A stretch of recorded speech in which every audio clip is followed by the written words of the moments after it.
ఈ ప్రభుత్వానికి ఏం పని లేదు, పలినేని మంగలి పిలితల కొరిగిండి అన్నట్టుగా అసలు చేయాల్సిన పని వదిలిపెట్టి అన్ని పనికిమాలిన పనులు ముందరేసుకుంటున్నారు. ఇండే బాబు, ఒక్కొక్క జిల్లా చేస్తున్నప్పుడు నేను బట్టిగా చేయలేదండి.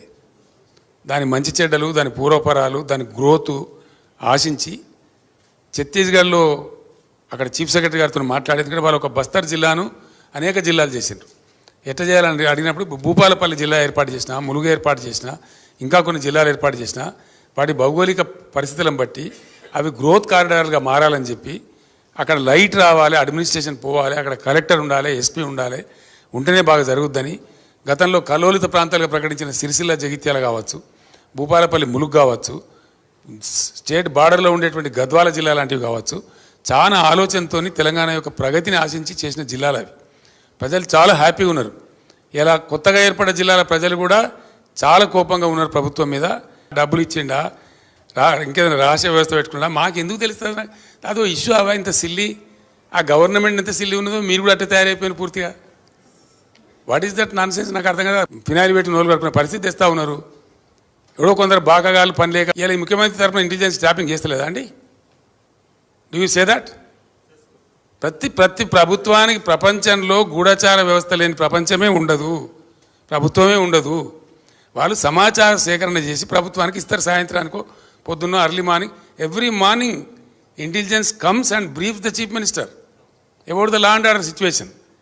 చాలా ఉంటాయి మన దగ్గర. హైదరాబాద్లో పేలుళ్ళు జరిగినాయి, అట్లాంటిది ఏదైనా ఉంటుంది, ఇంకేదైనా ప్రమాదాలు ఉంటాయి, కొన్నిసార్లు కొన్ని విచిత్రమైన దొంగల ముఠాలు వస్తాయి.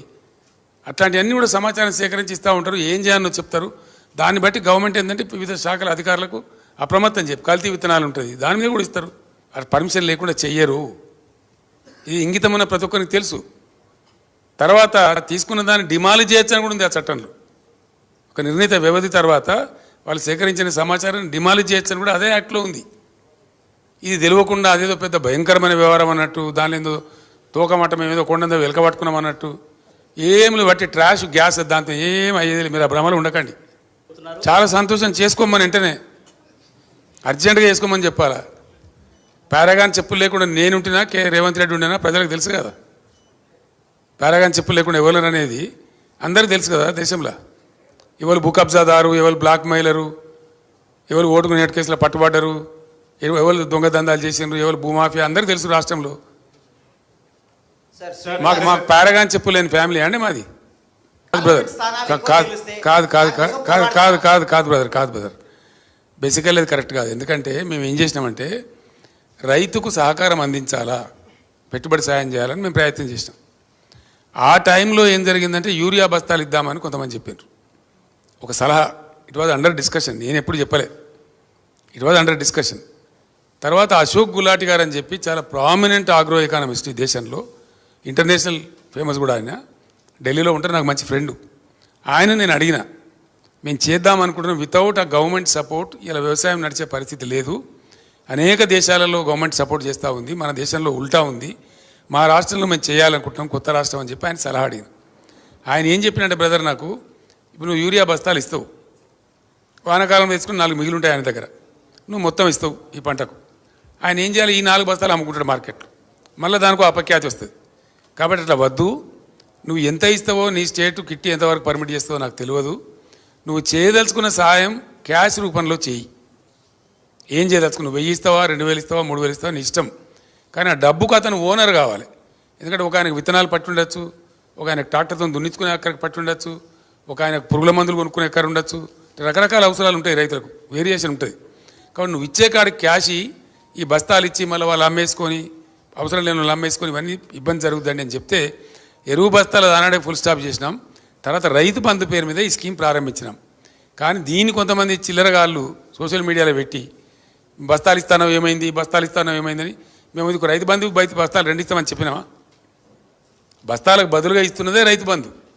దాంతో ఎవరికి అవసరం, ఒక ఆయన విత్తనాలు కొనుక్కుంటాడు, ఒక ఆయన పురుగుల మందు కొనుక్కుంటాడు, ఒక ఆయన ఎరువులు కొనుక్కుంటాడు, ఒక ఆయన ట్రాక్టర్ దున్నకానికి పెట్టుకుంటాడు, ఒక ఆయన నాటేయించుకోవడానికి పెట్టుకుంటాడు. రకరకాల అవసరాలు ఉంటాయండి.